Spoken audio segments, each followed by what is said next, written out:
explode in an rapturous applause. Good evening, everybody, and welcome to the bigger picture. Good evening. Hey, we are so excited to be on week 2 of Parshat Lecha tonight. We are going to be talking about the process of the 4 kingdoms. So grab your Tanakhs, grab your whiskies or whatever you're drinking tonight, and let's delve into this very, very exciting world. I'm just going to try and call up the PowerPoint presentation on my computer. There it is. Parashat Lecha, week 2, the 4 kingdoms. Just to clarify one thing from last week, because we encountered one slight point. We're going to go through everything that we talked about last week, but I may have given people the impression that Abraham did the wrong thing. That wasn't where I was really trying to go with the session last week. I wasn't trying to demonstrate how Abraham didn't listen to Hashem or didn't do the right thing or didn't do what he was supposed to. What we were trying to do was just pile on the questions and the complexities and the confusions as to how we might think that things were going a bit haywire with Abraham. But we're hopefully tonight going to pour some clarity and pour some understanding and some context into everything that we were talking about last week. So who is ready? Are we excited, guys? Yeah. Here we go. Thank you, Alison. So let's have a little bit of a recap. Let's get some audience participation going. Microphones unmuted. And let's try and recall. There were 7 stages or 7 parts of the parasha in total that we took a look at. Who wants to try and remind us, please, of the first part of the parasha of Lech Lecha? Pardon me? Lech Lecha. Very good, Miriam. The clue is in the title, hey? So the first thing that we see in the beginning of the parasha of Lech Lecha, which, by the way, unless I'm gravely mistaken, we will be reading this coming Shabbat. How exciting. So the commandment from Hashem to Abraham to follow him wherever he may lead him. He leads him to Eretz Canaan, which we pointed out again, he wasn't not listening to Hashem, but he was told to leave everything behind him. And he took his wife, and we said we understood that, but then he took Lot as well. And we were thinking to ourselves, why would he be taking Lot when he's been told to leave everything and distance himself from all of the toxic influences that have been around him? So that was part 1, that was Lech Lecha. And the next thing that he does, he gets to the land of Canaan, to the land of Eretz Yisrael, and then Egypt. He leaves it. He leaves it to go down into Egypt. And then he has a whole episode there with Pharaoh. And when he comes out of Egypt and when he comes back up with his entourage, what happens? He splits from Lot. In which case we were asking the question, why did Lot come along in the first place? We said if he was supposed to be there, then what's he doing leaving? And if he's not supposed to be there, then why did Abraham bring him along in the first place? So that was our part 3 of Parashat Lech Lecha. And part 4?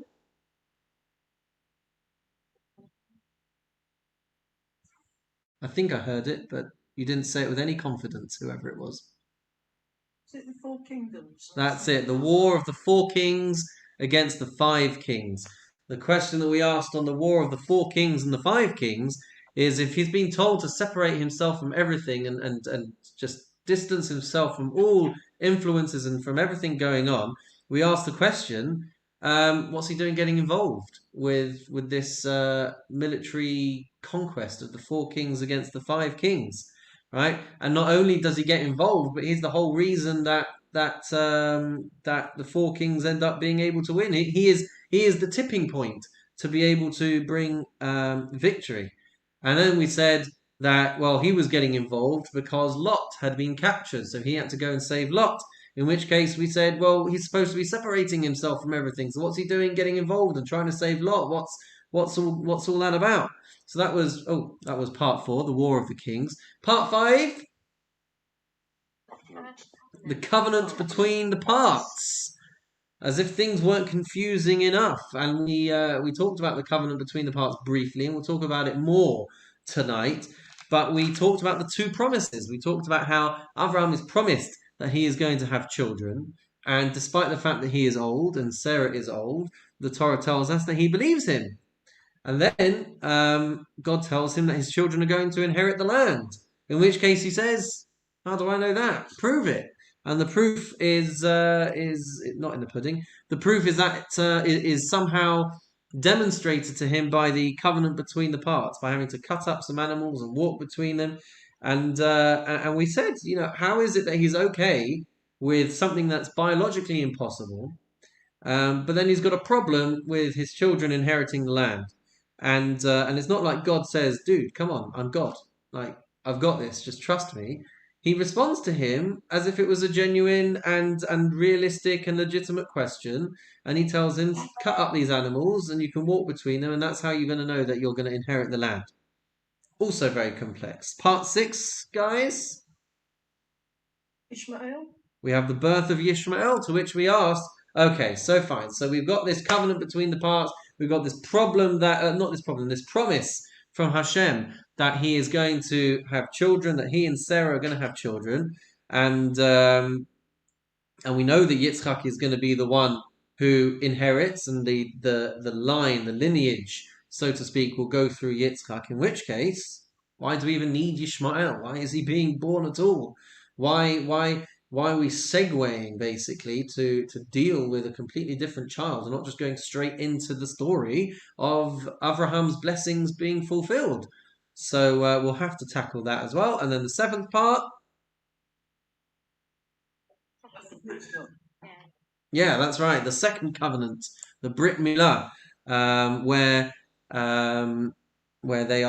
God promises that Yitzchak is going to be born, that he is going to be the one to inherit. They get the mitzvah of Brit Milah, and then that is basically Parashat Lech Lecha in a nutshell.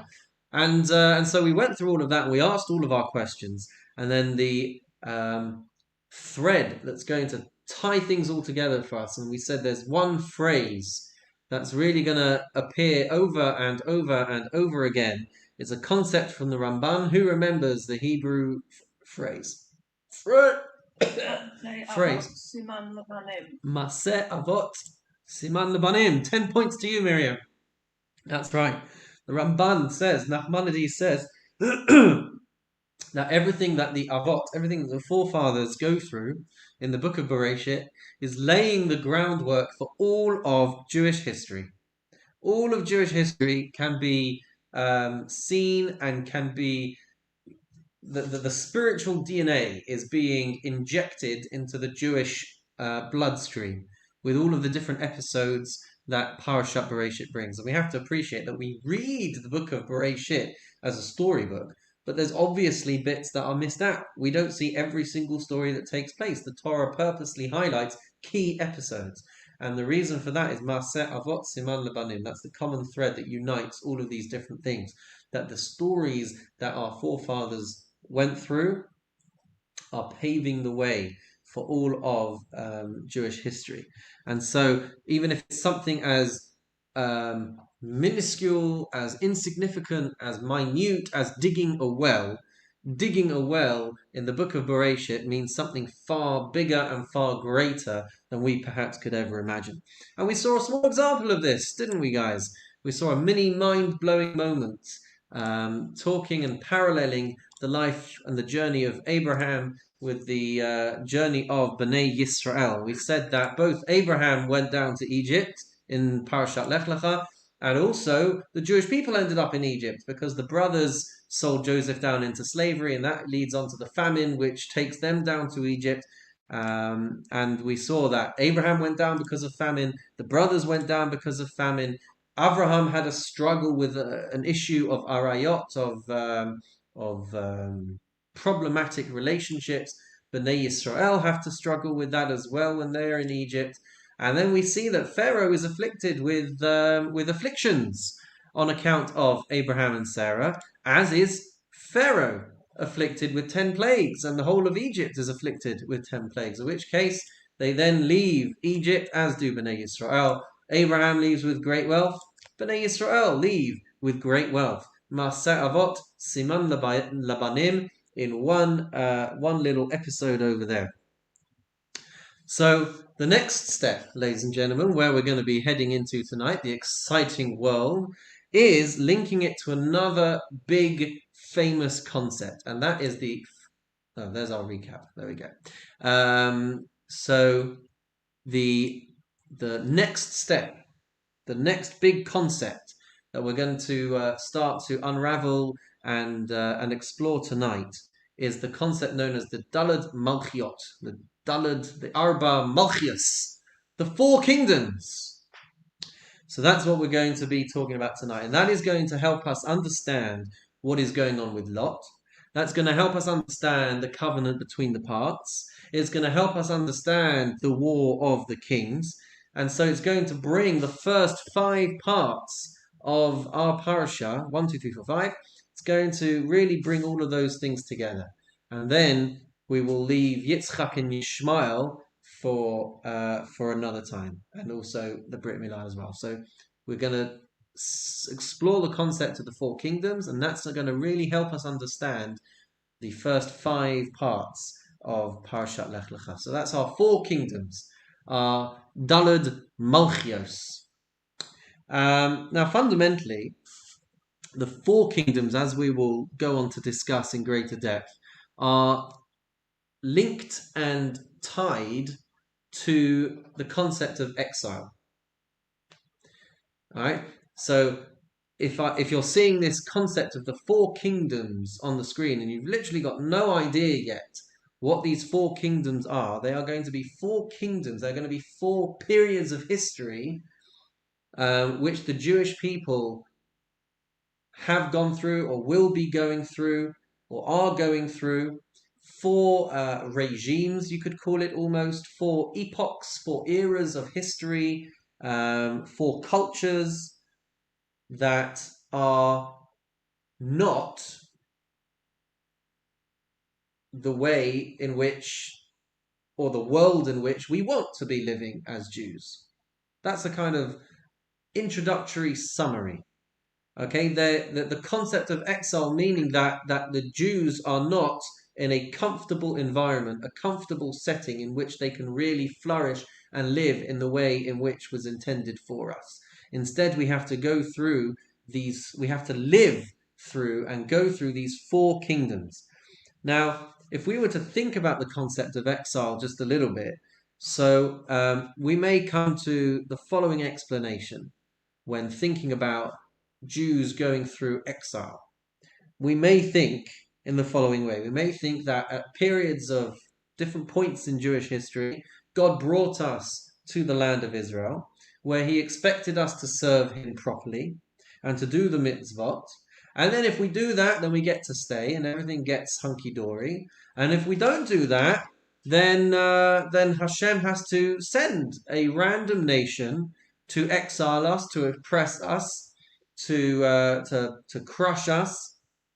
And then we realize what we've done wrong, and then we do teshuvah, and then we can go back again, and then we can have our glory days again in Eretz Yisrael. So we can almost paint ourselves a very rudimentary picture of a cycle, that we have it good, we ruin it, it's taken away from us, we do teshuvah, and then we get it back again. Now that's a very simplistic view, but it's not the view that we're going to be talking about tonight. Oh no, sir. You see, in the world of Chazal, in the world of our sages, none of this is random. All of these, I don't even know if epoch is a good word, but it seems like a good word. But all of these eras, all of these phases, none of it is random. And we're going to see that there's a very meaningful process involved with all of this. When it comes to galut, when it comes to exile, our sages, Chazal, they see it very, very differently. They see it instead as a preordained, intentional process where each experience of galut, of exile, happens under one of these 4 very specific world powers. World power, there you go. That's a good word. 4 world powers. which ultimately is pushing us deeper and deeper and deeper into levels of growth as a nation. And that's very different from just saying, we got it, we screwed up, we got exiled, this happened, that happened. So we're going to see that it's talked about in a few different places. That this is not random, but this is very, very meaningful. And the first place that we're going to see that is actually in the Midrash. But it's the Midrash on the second verse of the entire Torah, of the book of Bereshit. So it should be on your screens for you over there. So the second verse reads as follows: V'ha'aretz hayta tohu v'avohu v'choshech al panei tahom. And the earth was astonishingly empty, with darkness upon the surface of the deep, and the divine presence hovered upon the surface of the waters. So Chazal, our sages, they understand each of the four phases to be found in the earliest origins. Right, so these four kingdoms that are going to exile Bnei Yisrael, they're going to rule over us, they are hinted to in this very earliest second pasuk of the entire Torah. So let's take a look at that Midrash now together. The four kingdoms, which we're going to see actually. I'll spell it out on the screen here and then we'll see the Midrash as well. The four kingdoms are as follows. So the word tohu, right? So just in case we may have missed it, these four yellow boxes, tohu, vohu, choshech, and al pnei tahom, they are linked in the Midrash to these four kingdoms, these four world powers that dominate over the Jewish people at different points in history. So the Midrash will tell us that tohu represents Bavel, it represents Babylonia. Vohu represents Madai, it represents the Persian exile, which there's a very famous Jewish holiday that's linked to the Persian exile. Purim, excellent. We have Choshech, which is linked to Yavan, and which of our Jewish holidays is linked to Yavan? Hanukkah. Thank you very much. To Hanukkah, to the Greeks. And by the way, Hanukkah comes before Purim in the Jewish calendar, but Purim came before Hanukkah in the flow of history. All right, so we have the Purim story taking place in between the first and second temples, and we have Yavan, Greeks, taking place in the time of the second temple, right, where we are creating light, bringing light into the world with Hanukkah and trying to battle the Choshech of Yavan. And then the final one is Al Panei Tahom, which represents Edom, which is the final, longest exile. It refers to the Roman Empire, it refers to Christianity, it refers to Western culture. We're going to have to unpack it. We're going to have to see how this all plays out. But that is our longest, deepest, and still hasn't ended exile. So let's have a look at that Midrash over here. Oh, why has it disappeared? There we go. Oh. What? How do I get that to stay? Why is it not staying? Oh, come on. I don't know how to get that to stay. 1 second. Give us a second, guys. Let's switch back into this camera mode for a moment. I don't know why it's not. Oh, that's why. It's disappearing. That's why I just need to take away that disappearing, and then we'll be okay. So let's get ourselves back into our Midrash over here. So there's a lot of Hebrew on the screen, and we don't have the English translation, but let me tell you what is going on over here. We have Rabbi Shimon ben Lakish, and Rabbi Shimon ben Lakish is tying together these... Oh, I'm sorry. You can't see the text. Now you can see the text. There we go.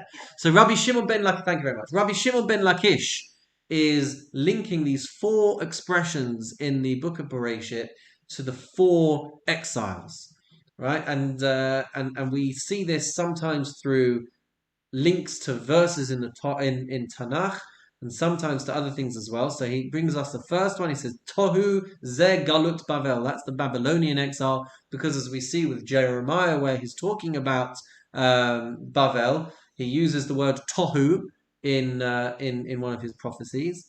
Vohu represents the galut of Madai, which is Persia and Media. and that's linked to a verse in Megillat Esther, Vayavhilu lehavi et Haman. That word Vayavhilu is rooted in this word for Vohu. Choshech, says the Midrash, Ze Galut Yavan. That is the Greek exile, because the Greeks brought darkness to the eyes of the Jewish people with all of their decrees. And then Al Panei Tahom, in that final last two lines there, Ze Galut Mamlechet Harsha'a, that refers to the evil, wicked kingdom, which refers to the Galut of Edom, to the exile of Edom. And just like you truly can't plumb the depths of the abyss, and you can't think of the right phraseology over here, but just like an abyss has nothing to it, no substance to it, so too the wicked ones also have no substance to them as well. But here's the key. Here's the key, guys. We've got these four kingdoms. We are destined to go through four phases of Jewish history, four exiles. But, says the Midrash, there's a fifth stage as well. The final part of our pasuk, V'ruach Elohim merachefet al pnei hamayim, that the Spirit of God is hovering over the face of the water. Zeh rucho shel melech hamashiach. That fifth epoch. I don't even know. Lawrence will tell me at some point that epoch is completely the wrong word. But that fifth phase, of the Spirit of Hashem hovering over the water, represents the Mashiach, that represents the coming of the Mashiach, and says the Midrash over here, these last few lines, in what merit do we have this concept of Mashiach to come to us? And the Midrash answers, in the merit of Teshuvah, which is compared to water, as it says in the book of Lecha, in the book of Lamentations, Shifchi chamayim libech. So there we have it. We have our four periods of exile, our four kingdoms, our four world powers, and they are the farthest thing from being random. They are there. They are coded into the second verse of the Torah. The precise names, their order, it's built into the fabric of creation right from the very beginning. Four kingdoms leading all the way to Mashiach. And we've seen other examples of phases of history that lead ultimately towards the Mashiach. It's all part of the same picture. Four kingdoms, four military powers, four world powers. There's a lot to be said about what we mean when we talk about these kingdoms. It's not just about being the dominant military force. It's also to do with the dominant culture, the dominant philosophy of the world at these times. When the Greeks ruled the world, it meant that the world was thinking and building and eating and dressing and speaking Greek, right? That was the overwhelming world power of the time. It's interesting, by the way, that in the exile of Greece, where were the Jewish people living? In the Hanukkah story?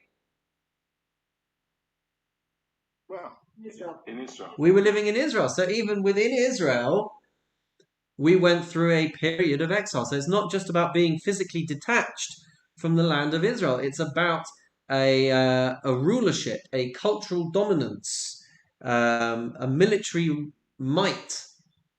That's what we mean when we're talking about these four kingdoms. It doesn't mean necessarily that we had to be kicked out of Eretz Israel, but the Jewish people have gone through these four historical periods, these four world powers, military forces, cultures, philosophies, and as we said, we are currently in the Galut Edom, with the Romans, with Christianity, with Western culture, and that's the dominant culture of the time. There's a lot of superpowers in the world, but the Western world is currently the dominant cultural force. The fact that we have McDonald's and Starbucks and fashion brands in every major country, and Chabad, I'm joking, in every major country around the world, right? That's all this manifestation of Galut Edom, of the fact that the Western world is the dominant cultural force. So we have to investigate this, guys. We have to look into this. We have to see the genetic origin of these 4 kingdoms, leading ultimately, as we said, to the period of the Mashiach. And if we are going to investigate genetic origins of anything, then we have to go all the way back to who? Abraham. Further back than Abraham, Noah. to Noah, and specifically, Adam. not as far back as Adam. We're going to go all the way back to Noah, and specifically his descendants. Chapter 10, if you want to have a look inside of your Tanakh. And there we have the descendants of the sons of Noah, Shem, Cham, and Yafet. And then it lists the genealogy of the sons of Yafet. It lists the genealogy of the sons of Cham, and it lists the genealogy of the sons of Shem. Of course, the descendants of Shem ultimately lead 10 generations later to the birth of Abraham. But let's take a little look, guys, at a very peculiar pattern that emerges when we actually see these 4 exiles and we anchor them to the sons of Noah. So let's have a little look at this, guys. We've got our 4 kingdoms, and we've got our text for you on the screen over there. So our first kingdom. Well, first of all, by the way, I'm upset that none of you have pointed this out, because there was a galut, there was an exile that we haven't mentioned that predates all of these other 4. Which one have we missed out? Eden. Not Eden, but I heard it, I think, from Howard. But that is Mitzrayim, right? They were also not, they were also exiled, as it were, and placed under the world dominance of Egypt, right, in Mitzrayim. So the reason why that one is not included in the list, if I'm not mistaken, is because they were not yet a nation. That was still as the nation was beginning to grow, and it was before they were taken out as the Bnei Yisrael, and before they went to Mount Sinai to receive the Torah. But nonetheless, we'll include it as a precursor to these 4 kingdoms. All right, so having a look on the screen over there, and I don't know if you need to pin me to your screen. Are the slides clear for you? I forgot to ask at the beginning. If the slides are clear for you, then you should be able to read on the screen and tell me, who did Mitzrayim come from?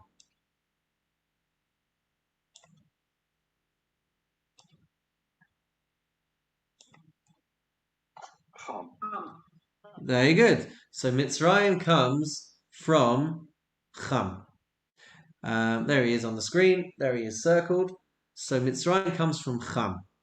And if you recall, going back a few months, but really only a couple of YouTube videos, right, when we were talking about Cham and everything that he represents, and we saw that very much Cham is a complete polar opposite to the spiritual genesis that Shem was all about. They embodied and operated in completely different ways. So let's just take it at that point that Mitzrayim is descended from Cham. Our first kingdom, therefore, our next tier, is going to be Bavel, and he is descended from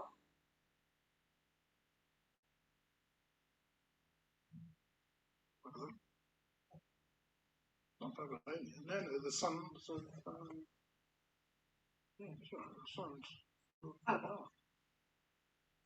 Cush.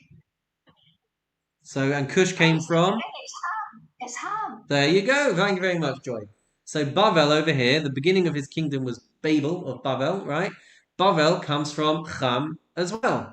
Then we have, who do we have next? We have Madai, and Madai comes from? Cham. Madai does not come from Cham. Japhet. That's right. Madai, Persia, right? The Purim story, the origins of that come from Yafet. Okay, and then we have Yavan, or Javan, as he is on the screen over here, who is also from the sons of Yafet. And then we have Edom. Now, Edom we don't have necessarily in this passage here, but Edom ultimately comes from Shem, because Edom comes from Esav, And Esav and Yaakov came from Yitzchak, and Yitzchak and Yishmael came from Avraham, and Avraham came from Shem. So Edom, this final exile, comes from Shem. So there we go. We have Cham, Yefet, Yefet, and then Shem. Right, but Edom doesn't exist at this point. He exists only really once we get all the way down to Esav. So if we pay attention to this, there's a progress, there's a progression. Right? It started with exiles and world powers that are descended from Cham, and it seems to be progressing through Yafet into Shem. So this is going to require some creative thinking, guys, but what do we think that that's telling us? The fact that we are progressing through from Cham to Yefet to Shem, and you may have to really think hard to reflect on the things that we talked about when we talked about the three sons of Noach. But it is indicating something. Lee, you want to give it a go? The next level will be us. Will be the Jewish people will come from one to the other, and so that will come from us, and it will be redemption and hopefully. Which is also coming through Shem. That's an excellent point. So in a way, you've got Cham, Yefet, Yefet, Shem, Shem. So what is it? What do we think we might be dealing with? We're going upwards in spirituality, perhaps. Okay, and what do you think that's gonna? What challenge is that going to present to us, Amanda? It's a good answer. What challenge? I suppose. Challenge of making the world more acceptable for the Mashiach to come. Okay, we're all kind of. I can see that we're all on the cusp. We're all on the cusp of this idea. So allow me to perhaps try and articulate it for us. But the idea is that as we progress through these four kingdoms, and we're moving from Cham to Yefet to Shem, we are dealing with cultures that become increasingly similar to us. And because they're increasingly similar, they become more and more appealing. So even though they are not hitting the nail on the head, so to speak, from Hashem's point of view, they become harder for us to have to contend with.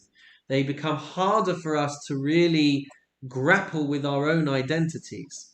You see, we started in Mitzrayim, just to take us back over here. We started in Mitzrayim, and one of the things that we know about the Jewish people in Mitzrayim is that they didn't get involved at all with Egyptian culture. We're taught that they managed to maintain their names, that they managed to maintain their language, they managed to maintain their identity. So even while they were engrossed in the galut, as it were, of Mitzrayim, Mitzrayim was a completely antithetical culture to the Jewish way. Okay? And let's take that forward then into the next one, into the Babylonian culture. There's no indication at all that we wanted to be a part of the Babylonian culture, because as soon as we get down there, we want to get straight back up again and build the second Beis Hamikdash. Right? But already once we get into Persia, once already that we're into the realm of Yafet, so now the boundaries start to blur a little bit. And what's the first thing that happens in the Purim story? We have this big feast of Achashverosh, and who's there? The Jews. The Jews. They were there. They were right there in the thick of the story. So there must have been something very appealing and something very attractive about the Persian way, the Achashverosh way, that was pulling them in and enticing them and drawing them to want to become involved with it. And no much more so than when we get to Yavan, when we get to the Greeks. And at this point, there's incredible tensions between the Jews who are adopting the Greek way of life and the Greek culture and the beauty, the sophistication, the art, the science, the philosophy. There's so much that they bring to the world, so much that it's even existing in Eretz Yisrael itself, and it's a very tough time for the Jewish people. Right? It's an amazing thing, actually. The bracha that is given to Yafet, right? when he and Shem protect and save Noach from the attack, the violation from Ham. What's the bracha that's given? Yaft Elohim liyefet v'yishkon ba'ohalei Shem. Hashem says, may God extend Yafet, but he will dwell in the tents of Shem. In other words, when it comes to Yafet, when it comes to the Greeks, and this is something we spoke about back in Parashat Noach, there is a dimension of true beauty when it comes to Yafet. But it has to be proper, it has to be true, and then if it is, then it has a legitimate place in the tents of Shem. Meaning there is space within the Semitic framework, as it were, within the Jewish framework, there is space for beauty, there is space for art, there is space for science, there is space for culture. But we have to reflect and we have to introspect and we have to be aware of where to draw the line, of where things are appropriate and where they are not. And if you recall, that's what we were kind of talking about with Shem and with Yafet. They both saved Noach, but it's Shem that gets the choicest blessings, and it's Shem that continues the lineage, because Yafet was completely about beauty and completely about the bodily form and taking it all to the most negative extremes. But Shem, it has a place. It can dwell in the tents of Shem. But we have to struggle to figure out which parts are good for us and which parts are not. And that struggle does continue, where we are constantly struggling to distinguish ourselves from Yavan, right? We've had people like the Rambam, Maimonides, who have learnt from Plato and Aristotle and great philosophers, but he brought them into the tent of Shem. And that wisdom was applied to Jewish truthful frameworks. So that is our galut of Yavan, and we can see how we've started going from Ham to Ham, and it's still very, very far away from anything that the Jews are interested in. But all of a sudden, once we get into the two exiles of Yafet, we see that we start to feel conflicted. Richard, you've had your hand up, I think. I was going to say what you've just said, but seeing it set out as Shem, Ham, Yafet, and then Shem, and then the idea that if you like the next stage would be the arrival of Mashiach. It's almost it's the bracha and the curse that was given to the three sons by Noah. That's it. Planting the seeds, and with the right lenses, we can see how it plays out throughout history. The Greek culture really was bereft of any of the depth of spiritual meaning. It was all about the external, right? The Hanukkah remembers a time when they wanted to wipe us out spiritually, not physically. So these challenges still permeate even today, figuring out what we want to allow into our own lives and what we want to allow into our own homes, the right kind of art, the right kind of music, the right kind of literature. These are all questions that we still grapple with even today. And then we come onto Edom. And Edom brings with it Christianity. And Christianity comes from Judaism. All right, let's reflect on that. Christianity came from Judaism. But what do? They come along and say that God has changed his mind. And we are now the chosen people. We are now, so to speak, the Jews. And so much of what the Galut of Edom is all about is, who are the true Jews? And we have a hard time answering that question. Where does Islam fit into that? Because that also comes from that area as well. So very good. So Islam will hopefully talk a bit more about with the relationship between Yitzchak and Yishmael. But Yishmael is not. I mean, that it's quite an interesting thing to reflect on. But the fact that it is not listed as one of our four kingdoms, one of our four exiles, right? It does. Maybe it should make us sleep a bit easier at night. That perhaps there's never going to be a world domination from Yishmael that we need to feel threatened by. But let's talk about Yishmael more when B'nai Yishmael more when we get to and Islam more when we get to Yitzchak and Yishmael. Rabbi Nick, Lawrence. can I? Yes, sorry.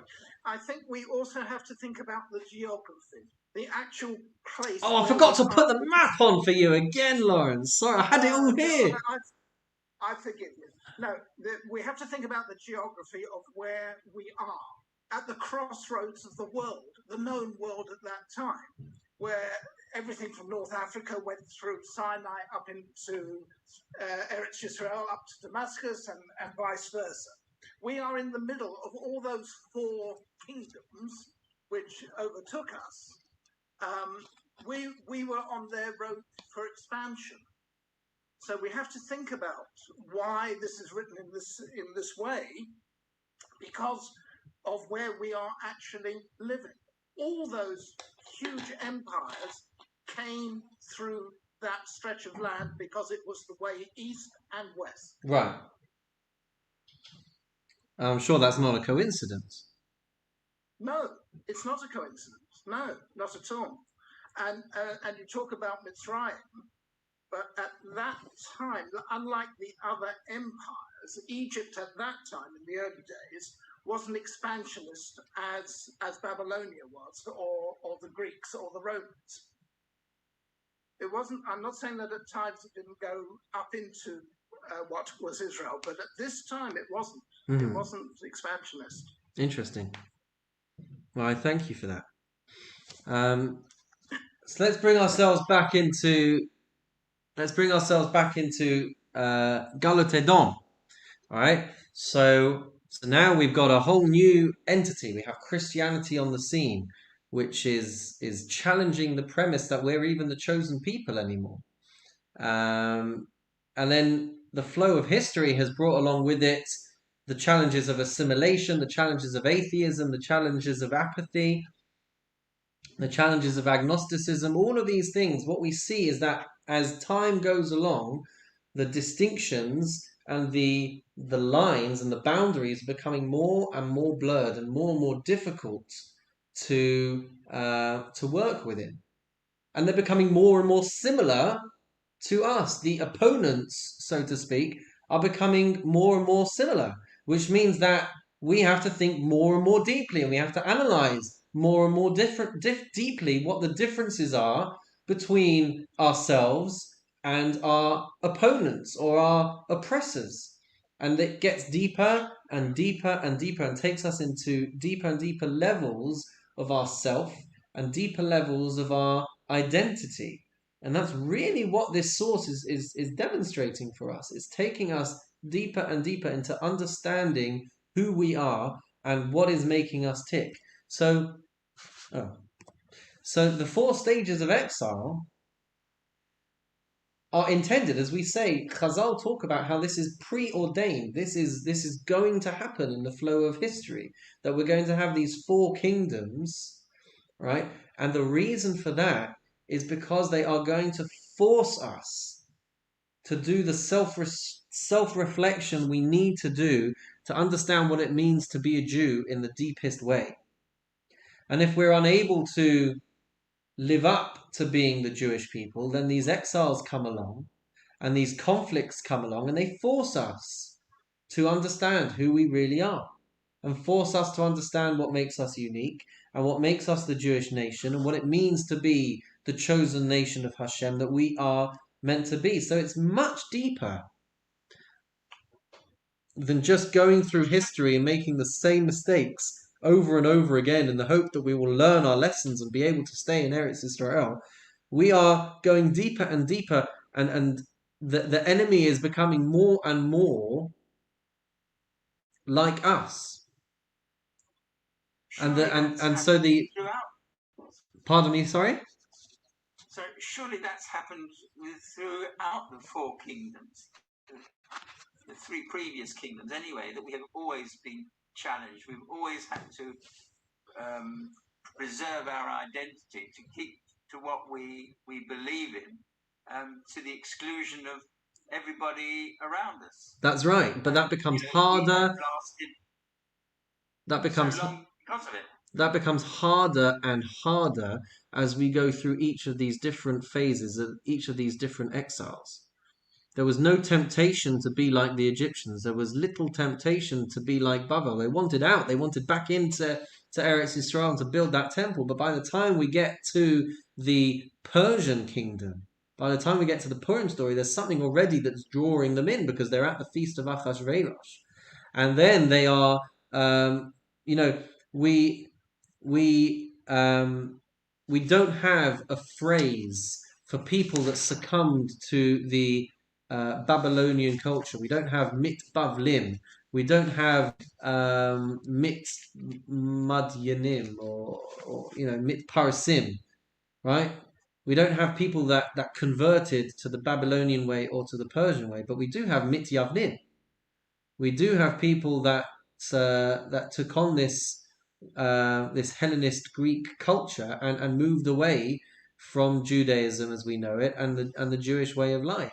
And we most certainly have people nowadays who have assimilated and moved completely away from the Jewish way of life in Galot Edom. We are faced with those challenges of assimilation, of intermarriage, of people who convert out of Judaism. That's rampant and that's rife, certainly in this Galut. So yeah, we do pass through these things and we do overcome, and that's a big part of this as well. We do overcome and remain as a nation throughout all of these, but the challenge has become harder, and the challenges of identifying what we need to stay strong with have become harder and harder and more blurred as these exiles have gone on. Kathy, have you got your hand up? Yeah. I was just going to say, it disappeared. Okay, I was just going to say that is exactly what I was thinking. That as a nation, we're becoming smaller because we're losing Jews along the way. I mean, where is that going to take us? So it's going to take us ultimately, Be'ezrat Hashem. It takes us to Mashiach, right? But that's the I want a better word than challenge, but that is what Galut Edom is all about. We run the risk of losing people because people don't even realize that they're losing. They don't even realize that they're lost. They don't even realize that there's a battle. So it's a good point, Kathy, because we go through all of this as a nation, but we are also going through this as individuals throughout our lifetimes, figuring out what the balance is, figuring out where we place ourselves and where we sit on any number of different issues that we are confronted with as Jews. That's all part of this picture of the four kingdoms, and that is why, of course, it's gone. Come on, that is why. Am I back on again? You got the slides? Yeah. That is why it's all being discussed in this parasha. Vayomer Hashem el Avram, the first verse of Lech Lecha. Lech Lecha. You have to figure out who you are. Lech, go, Lecha, to you. Figure out who you are. The whole parasha is about figuring out who we are. Any comments or questions before we move on? Phil, is that a pen in the air? No? Okay, so with everything now, we are armed, we are equipped, we have got our four exiles. They have taken us through Cham, through Yefet, through Shein, and become closer and closer. We are almost looking at ourselves in the mirror and not realizing what we're up against because it looks so similar to us. And so let's bring that now into the Brit Ben Habatarim, into the covenant between the parts. That cryptic, enigmatic passage. Right? Chapter 15, if you've got a Tanakh in front of you, where Avram says to Hashem, I'm childless. I need to have kids over here. And Hashem says, right, that you are going to have children. Right? And he's okay with that. Pasuk said, as we said last week, Vehe'emin b'Hashem. He's all right with that. Fine, I'm going to have kids. And then he says, how do I know that I'm going to inherit it? And to that, Hashem says that that you're going to inherit the land. And he says, how do I know? And that's when we have the covenant between the parts. The covenant between the parts. So we have to ask ourselves the question, what was going on with Abraham over here? All right? What is the difference between these two promises? And perhaps the answer is that he wasn't questioning God, but he was questioning his children. So he's got no problem with the fact that Hashem is going to give him children. But how do I know that my children are going to inherit the land? I've got no problem with you, but how do I know that my children are going to be able to keep up this relationship? How do I know that they are going to be able to maintain being worthy of inheriting the land? And this covenant is the evidence. The covenant hints to the fact that your descendants are going to mess up. They're going to get through it. They're going to go through these 4 kingdoms, but they're going to survive, and they're going to cut through these exiles until they eventually reach and become whole. And at that point, they will return to Eretz Yisrael and they will inherit the land. And so Hashem says, take these 4 species and these 4 different types of creatures, and they correlate with the 4 kingdoms. This is incredible stuff, guys. Says the Medrash. Oh, it's happened again. Come on. Spent ages trying to make this stuff tick and it doesn't work. All right. You've got another Midrash over here. Right. The opening part, the underlining part are the animals that he is being told to take. Chali egla meshuleshet. Right. What is the egla? That represents Bavel, which had 3 kings, Nebuchadnezzar, Evel Merodach, and Belshazzar. Take Ve'ez Meshuleshet. Take these 3 goats, which represents Madai, which has 3 monarchs as well, Koresh, Daryavesh, Darius, and Achashverosh. Va'ayil Meshulash, Zo Yavan. And then you've got these rams, which represent Yavan. Take all of these things, and the Vator V'Gozal, Zo Malchut Edom. Take these 4 species, cut them up. They represent the 4 exiles. They represent the 4 world powers. They represent the 4 kingdoms. And we're going to go right through them. And then the dove, which doesn't get cut up, represents Klal Yisrael at the end. And somehow through this process, Abraham comes to understand that it's going to be a long, painful, complex process, but Hashem has organized history so that the Jewish people will do teshuvah, and they'll reach the level of maturity that they need to reach, and then they will return to Eretz Yisrael and they will inherit it forever. And that is comforting to Abraham. That's all he needed. He needed this sign, he needed this demonstration from Hashem, and then he's fine. And how does he know that his descendants are going to be capable of overcoming these 4 exiles? Let's plug it into the story, guys. How does he know?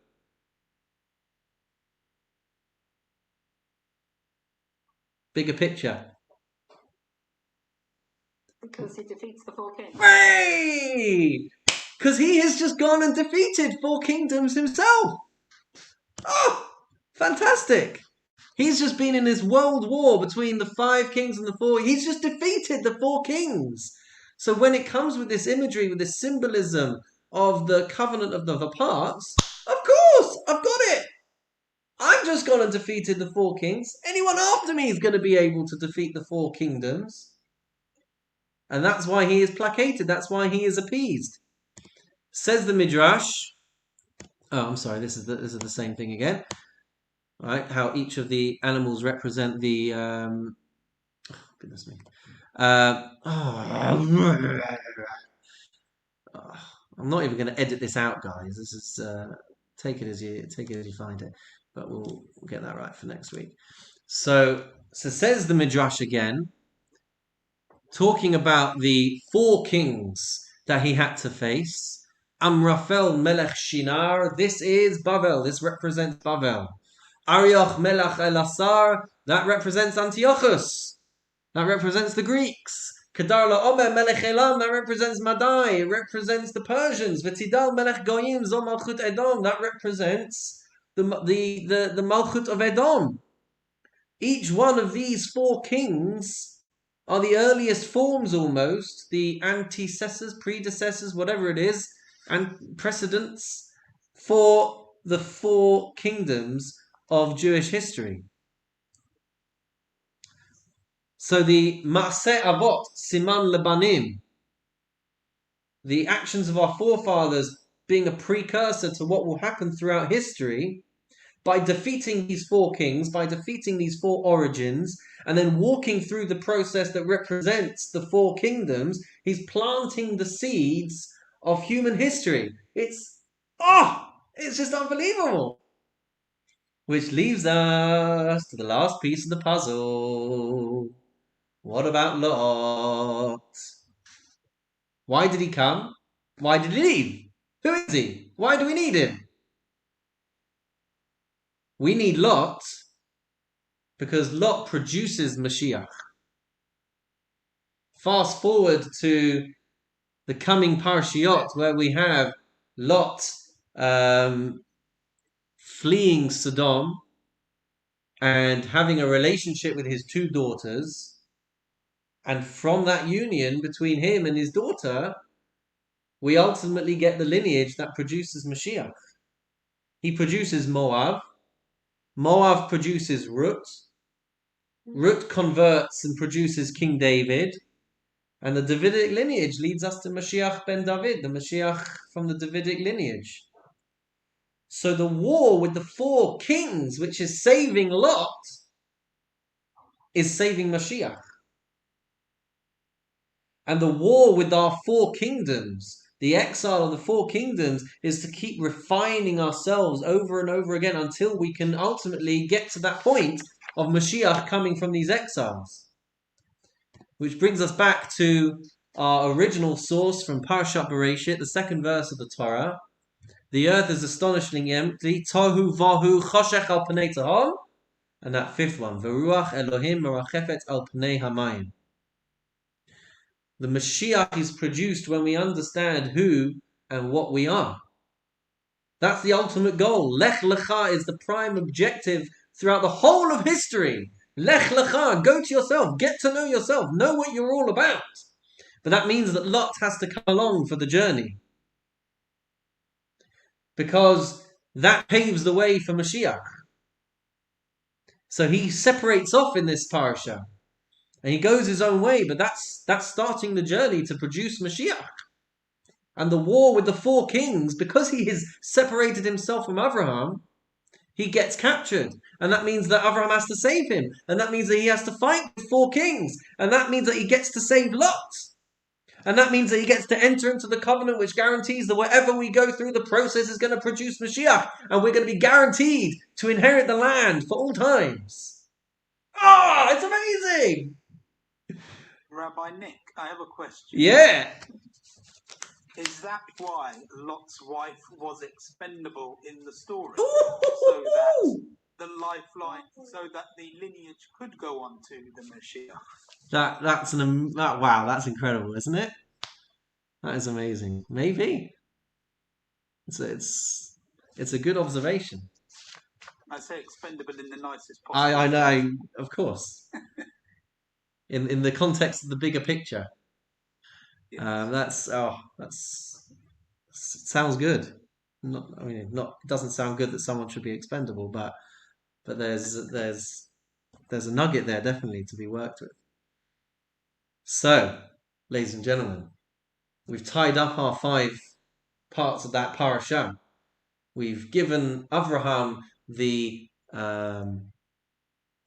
comfort that he needed, that he was going to have children and that they were going to inherit the land. So for goodness sake, why is the next thing that happens the story of Ishmael? We're ready, guys. We're ready. We understand. Human history. I've got it. We're going to smash it. We're going to go through the 4 kingdoms. We're going to get to Mashiach. So let's go. Let's get on with Yitzchak already. Why do we go into Ishmael? Ladies and gentlemen. Has to take us down to Egypt. Ladies and gentlemen, we'll get there. We will get there. That's our cliffhanger. Why do we not go into the story with Yitzchak? Why do we go into the story with Ishmael? We're going to get there, but we're not going to get there tonight. So to all those watching on Facebook and on YouTube, that is where the recording is going to stop for tonight. But if you want to come and join us on Zoom for the after party, you know where to find us. And in the meantime, we will wish you all a wonderful and meaningful week ahead. And we will see you all very, very soon. So take care.